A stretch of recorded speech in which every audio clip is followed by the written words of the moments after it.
Here's what we're buzzing about at NewsBeast. And this, by the way, is an edition we're calling Man Beast because of the sad absence of either Meghan McCain, Rebecca Dana, or Tina Brown. But first, let's talk about the news. We got New Hampshire. It's all about New Hampshire. Rick Santorum getting booed at a crowd for seeming to compare gay marriage to polygamy. Jon Huntsman getting a pivotal endorsement from the Boston Globe. But you know, we're going to do our cheats first. Lucas, what you got? It's all about the Kennedys for me today.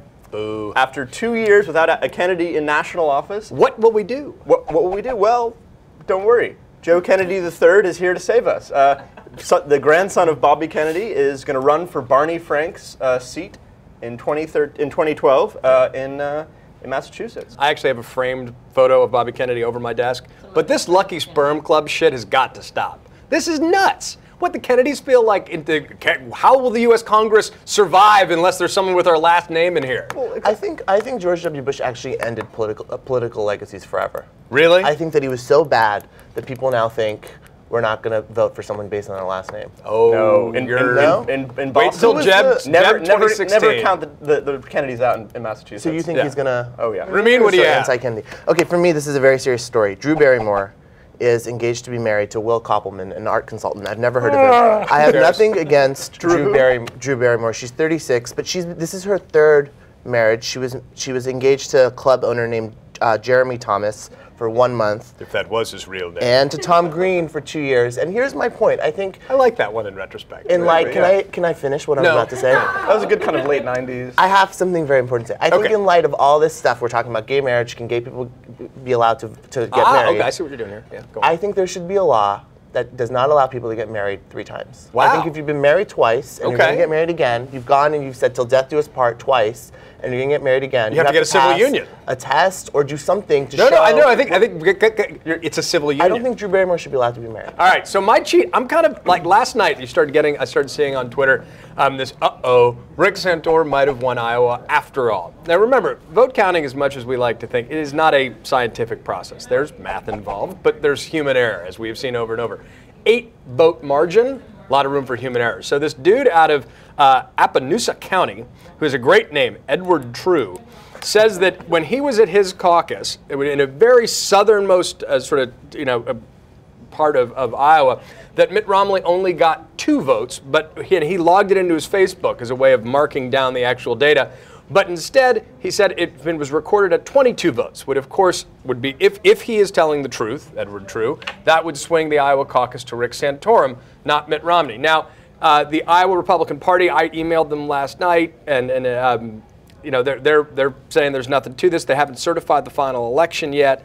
But this is kind of interesting. It's not going to change the world. It's not going to change the delegate count. But it's a really fascinating wrinkle in what was already a historically close election. But what's the difference? I mean, if Santorum did win, it just changes the kind of a little bit of the media spin. It changes his momentum, though. I think if he was the winner and Mitt Romney loses the first, I think it would have made him. It's not nothing. It's not nothing. And by the way, we should say it's entirely possible this guy's a fraud and a crank with he's, by the way, a Ron Paul supporter, not a Rick Santorum supporter, allegedly. It's also possible that another county had entirely, that's also true miscounting. Yeah. Anyway, it's kind of fascinating to me, but it's only a cheat because we have an Obsessional, which is New Hampshire.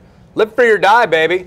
So Jon Huntsman gets the endorsement of the Boston Globe. That's a slap at Mitt Romney. It's like, dude, you were our governor. We don't like you very much. We're going with the other. Nobody seems to like Mitt Romney. I feel like everyone who votes for him does it because they hate the other candidaate so much more. Or scared of the other guy. And Jon Huntsman is a great candidate. Jon Huntsman should be doing better than he is. I like Jon Huntsman. He should be president. Nobody knows what he looks like.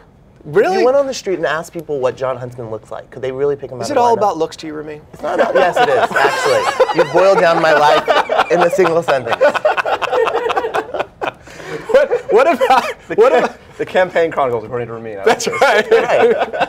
So Rick Santorum's sweater vests had a pretty good week. Thoughts on that? Rick Santorum, I think. And I want you to isolate to the sweater vest. I want a fashion analysis. I don't really have any thoughts about what he's wearing. I actually was really, really annoyed with him yesterday. Yeah, this was actually obnoxious. Because he was not only, disgusting and seemed just completely illogical, he was so tone deaf as to what the college students wanted him to say. And I think if you're running for president, you can't be a bigot, and you can't be ignorant, and you can't be stupid. And he proved himself to be all three of those things yesterday.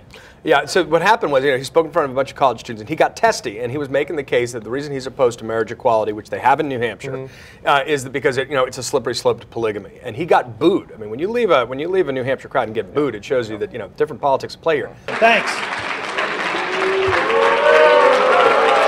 Least religious state, independent voters matter, your social conservative shtick isn't going to work. And he was so awkward and just uncomfortable, and he was just so...